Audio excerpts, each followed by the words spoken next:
Excellent week-end à toutes et à tous et très bonne fête de la Toussaint pour ceux qui célèbrent cette fête. Vous êtes en compagnie de Patrick Nyilidandi pour cette grande édition du journal en langue française. Des habitants du district de Rubavu estiment qu'il est important de comprendre certaines dispositions de la loi sur la famille car cela contribuera à prévenir les conflits familiaux. Ils ont expliqué ce point de vue lors d'une campagne nationale menée par deux groupes parlementaires visant à faire connaître la loi sur la famille. La loi expliquée aux habitants du district de Rubavu est la loi sur les personnes et la famille approuvée en 2024.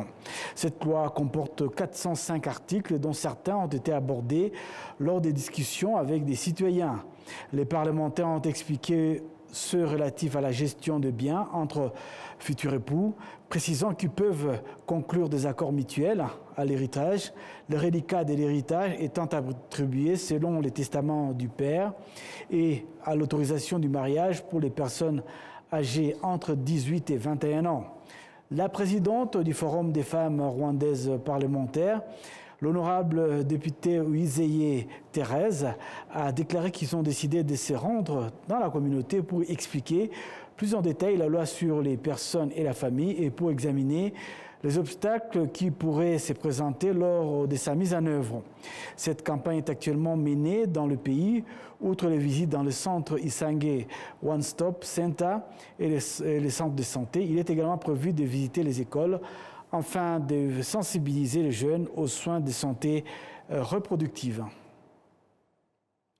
La ministre de la fonction publique et du travail, l'ambassadrice Christine Murikinha, encourage les jeunes à poursuivre leur passion car cela contribuera à leur développement. Elle a également annoncé que Cube Communication Limited, entreprise reconnue pour l'organisation d'événements, versera chaque année 100 millions de francs rwandais afin de former et d'accompagner les jeunes dans ce domaine. Lors de la célébration du 12e anniversaire de Cube Communication Limited, l'entreprise active dans l'organisation d'événements au Rwanda et à l'étranger, certains de ses employés ont témoigné des opportunités de développement et d'acquisition de connaissances offertes par l'entreprise. Valentine Nashipwa, PDG de Cube Communication Limited, a déclaré que le développement se poursuit et que l'entreprise souhaite attirer davantage de jeunes dans ce secteur.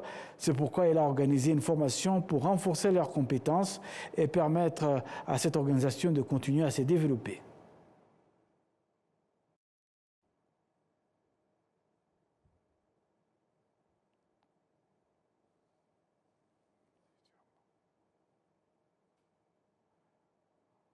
Alors la célébration de 12 ans, c'est tout d'abord un très grand pas.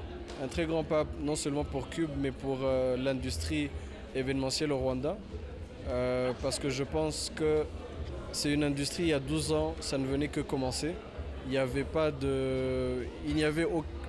aucun blueprint, si je peux dire. Il n'y avait aucun point de repère. Et aujourd'hui, on est à une étape où le Rwanda devient une référence internationale quand on parle d'événements, quand on parle d'accueillir ces événements, que ce soit ici au Rwanda ou les équipes rwandaises allaient réaliser ces événements sur d'autres continents. Donc 12 ans pour Cube, c'est tout d'abord une célébration. Alors je pense que la première contribution du gouvernement, c'est déjà créer l'environnement dans lequel nous accueillons ces différents événements. Deuxièmement, c'est la promotion de la destination, parce qu'avant qu'on accueille ces événements, il y a le fait que les gens font confiance à la destination, un travail qui est très bien mené par les différentes agences qui sont en place. Et c'est à partir de ça que nous, comme le secteur privé, non seulement on investit dans le personnel, mais aussi dans le matériel pour pouvoir réaliser ces différents événements, différents projets, que ce soit du gouvernement ou d'agences privées qui viennent soit du Rwanda, soit de l'Afrique ou d'autres pays internationaux. Donc le rôle du gouvernement, il est là, on le sent et on en bénéficie, je pense, un peu plus que les autres, si je peux dire. La suite de ce journal, les habitants du district de Gisagara affirment avoir été embauchés par le projet Green à Mayaga pour planter et préparer des jeunes plants d'arbres, mais ils déclarent ne pas avoir été payés depuis plus de 3 ans. Cette situation a des conséquences néfastes sur leur vie. Parmi les habitants qui affirment avoir travaillé pour le projet Green à Mayaga, à la plantation d'arbres, à la préparation des jeunes plants et au creusement de trous, on compte 54 personnes. Ces habitants expliquent avoir travaillé 6 mois sans être rémunérés et n'avoir pas été payés depuis plus de 3 ans.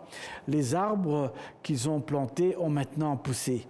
Ils réclament leur dû car ils vivent du fruit de leur travail et sont aujourd'hui en difficulté. L'administration du district de Gisagara indique avoir été informée de la situation de ses habitants non payés. Elle a entrepris des démarches pour que leurs paiements soient effectués. Parmi eux, 5 à 4 ont été payés. Ils ont reçu 1 135 650 francs rwandais.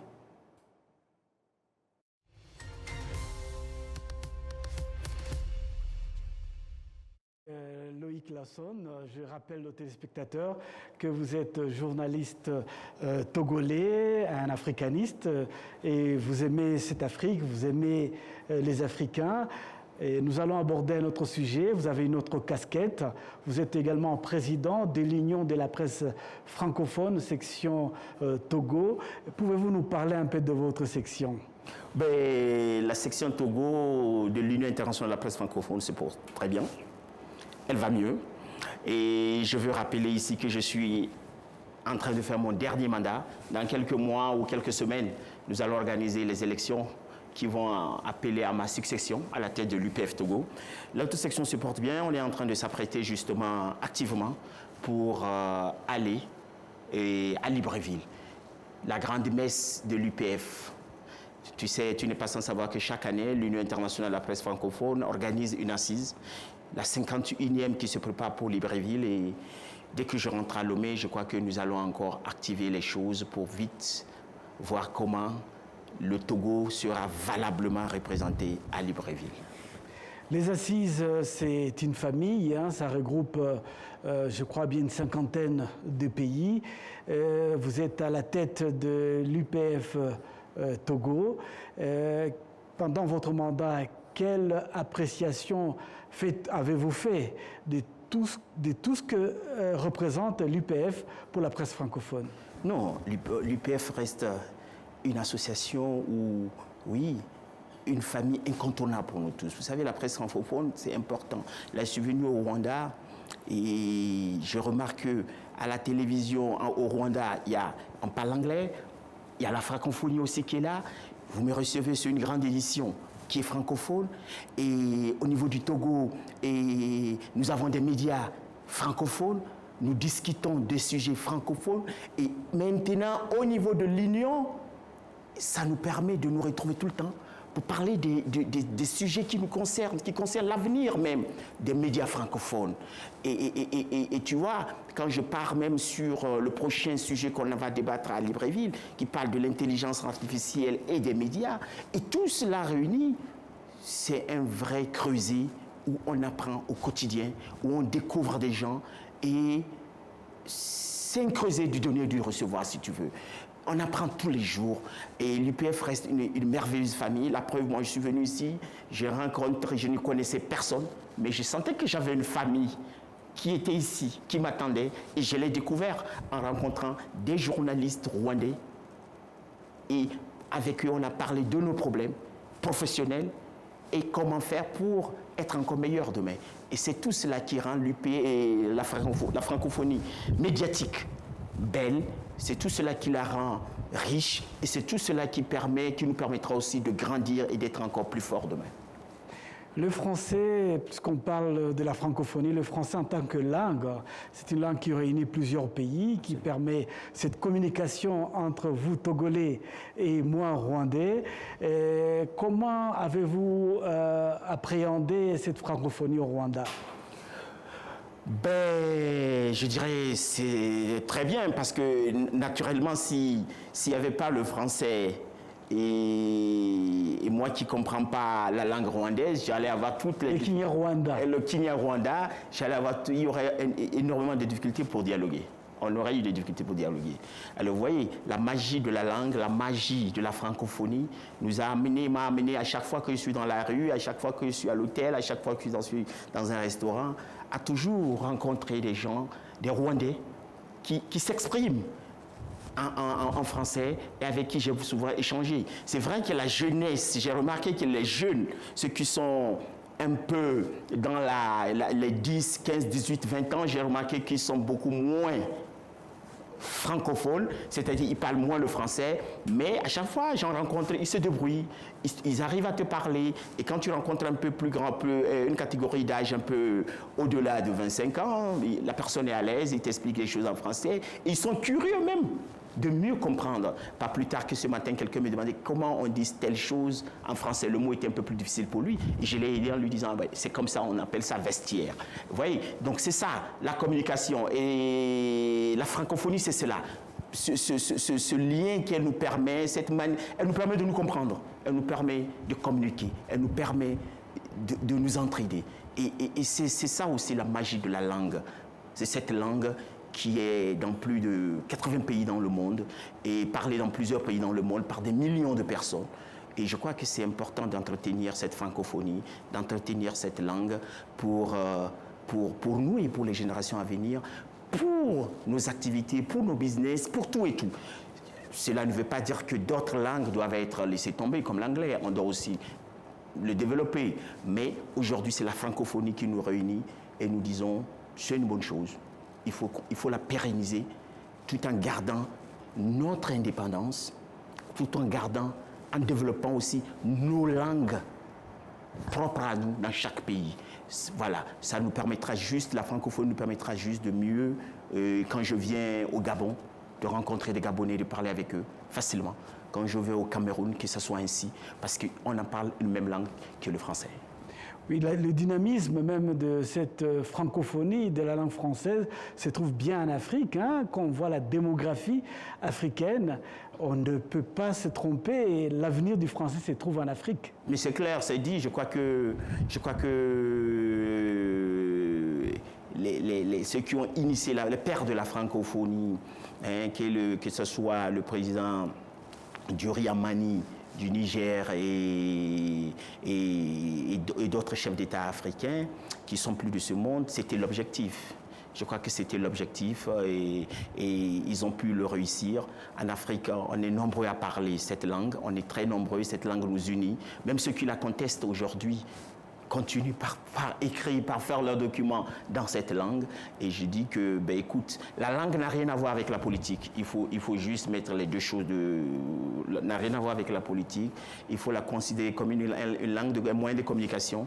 En attendant que, aussi peut-être, nous puissions, en Afrique, développer une langue qui sera unique pour tous les Africains. En attendant qu'on en ait à trouver une langue qui sera africaine et pour tous les Africains, qu'on pourra développer. Je ne sais pas si c'est le Swahili, si c'est le Hausa, ou si c'est le Kinyarwanda. Le Kinyarwanda, voilà. Mais on va y arriver. En attendant tout cela, on continue par apprécier la francophonie, on continue par la faire développer, par encourager les uns et les autres à parler cette langue et la préserver aussi pour les générations futures, parce qu'elle ne doit pas disparaître, la francophonie. C'est donc avec cette note agréable que nous allons remercier notre invité. Je rappelle qu'il s'agit de Loïc Lamson. Il est togolais, il est journaliste et il est président de la section togolaise de l'Union de la presse francophone. Merci à vous. Les portes du Rwanda vous sont ouvertes et les portes de la télévision rwandaise vous sont également ouvertes. Merci beaucoup Patrick, merci à tous les techniciens, merci à cette belle télévision que j'ai trouvée. Très beau siège. Très beau siège. J'inviterai tous les confrères qui passent par le Rwanda de passer voir le siège de la télévision rwandaise. Il est magnifique. Merci. Merci Loïc. Merci à toi Patrick.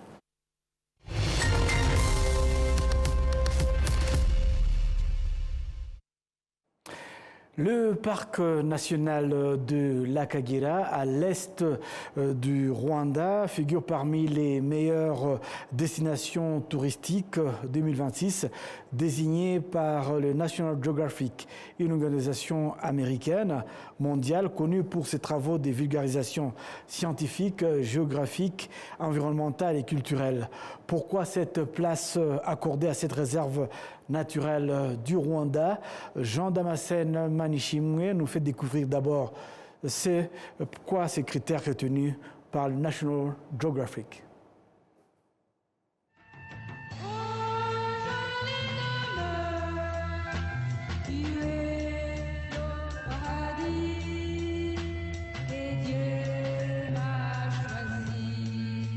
Le parc national de l'Akagera est situé à l'est du Rwanda, à la frontière avec la Tanzanie. Le parc tire son nom de la rivière Akagera qui longe sa frontière orientale et de son réseau de lacs, notamment le lac Yema et de marais papyrus.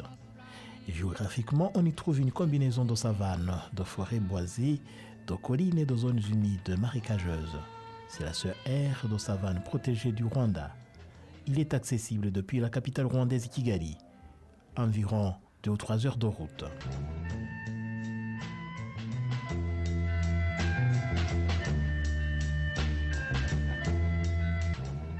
Le parc a été officiellement créé en 1934 sous l'administration belge, dans le cadre des efforts de conservation coloniale. À ses débuts, l'objectif était de préserver cette zone naturelle, relativement peu habitée à l'époque, notamment des savanes et marais difficiles d'accès. L'Akagera est l'une des plus grandes zones humides protégées d'Afrique centrale et constitue le dernier refuge du Rwanda pour les espèces adaptées à la savane. Suite au passé du Rwanda, notamment la guerre de libération et le génocide commis contre les Tutsis en 1994, la faune et la gestion du parc ont fortement souffert. Chasse, braconnage et autres y ont trouvé livre cours.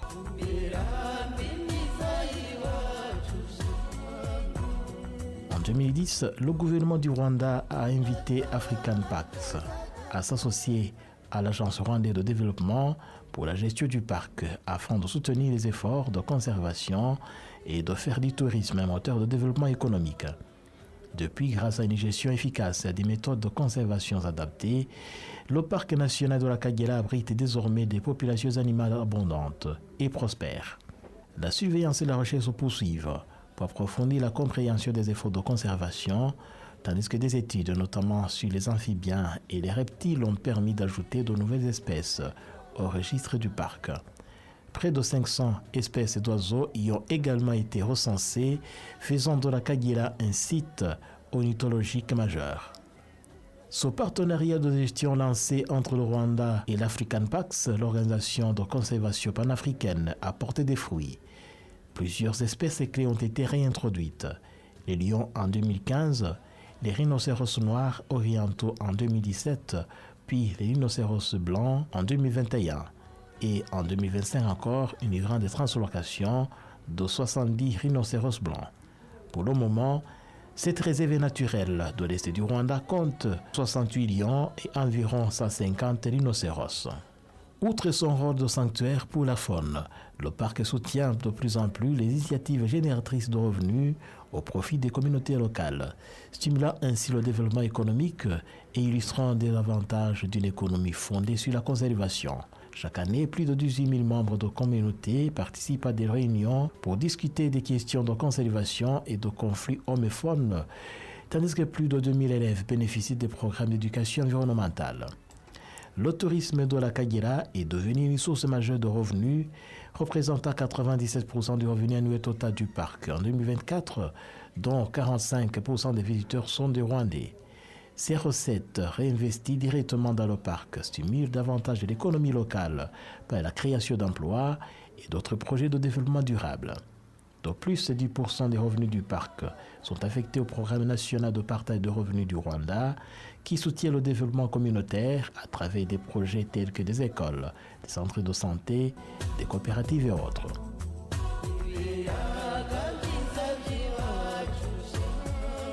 Pourquoi le parc national de l'Akagera est une meilleure destination en 2026?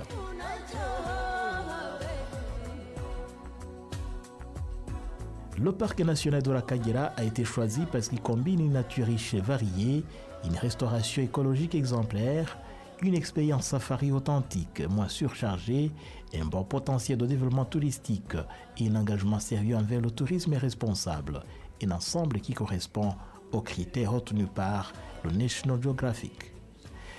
Nature exceptionnelle et une biodiversité marquante. Le parc national de la Kagera abrite les Big Five, qui sont le lion, l'éléphant, le buffle, le léopard et le rhinocéros. Plus de 500 espèces d'oiseaux y ont été recensées avec des paysages variés, savanes, forêts, vallées, réseaux de lacs et marais, le système de lacs étant le plus grand marécage protégé d'Afrique centrale orientale. Le fait que la nature soit réelle, bien restaurée et moins enchaînée à un tourisme de masse ajoute à l'authenticité. Récupération écologique et conservation réussie. Après des décennies de chasse, dépeuplement et destruction, Akagera a été réhabilité grâce à la collaboration entre African Parks et l'Agence rwandaise de développement à partir de 2010. Le parc est devenu ainsi un véritable modèle de conservation, ce qui ajoute à l'attractivité. L'essor de l'infrastructure touristique de qualité, durable et bien intégrée au paysage fait aussi partie de ce critère. Expérience touristique unique et moins fréquentée. Akagera est décrit comme une alternative, sans foule aux grands parcs africains classiques. Entre 50 et 55 000 visiteurs par an sont recensés contre des centaines de milliers dans d'autres réserves. Le fait de pouvoir faire safari, balade en bateau, observation d'oiseaux, balade de nuit, montgolfière, etc. contribue à l'expérience différente du parc national de la Kagera. Accessibilité et avenir prometteur. Le parc national de la Kagera devient très accessible depuis la capitale rwandaise Kigali, car il faut entre 2 et 3 heures de route pour y accéder. L'infrastructure touristique se développe davantage. Des nouveaux lodges, hébergements de haute gamme, l'écotourisme et autres. Être désigné meilleure destination en 2026 ouvre en effet train de développement, un critère que National Geographic semble valoriser. Un savant équilibre entre nature, tourisme responsable et communauté. La gestion du parc met en avant des principes de tourisme durable, des bénéficiaires locaux, communauté et emploi, et une conservation qui tient compte de l'humain. Par exemple, 10% des revenus touristiques sont alloués aux communautés environnantes à travers le programme communément appelé partage de revenus, revenue sharing. Le parc propose une expérience qui n'est pas uniquement prélevée, mais à prendre, respecter, et ce qui correspond à l'orientation actuelle du tourisme de qualité.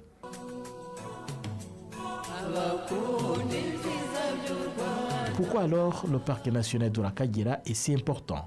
Le parc représente un modèle de restauration écologique après conflits et précieuses humaines. Il montre comment conservation, tourisme et développement communautaire peuvent être alliés. Il offre une destination unique en Afrique de l'Est via sa savane, ses zones humides et sa faune réintroduite. Que faut-il pour visiter cette réserve naturelle? Les Rwandais de moins de 13 ans paient 10 000 francs rwandais et 15 000 pour les Rwandais âgés de plus de 13 ans. Un étranger résident au Rwanda paie lui $50 américains, alors que l'étranger non résident paie $100 américains pour visiter le parc.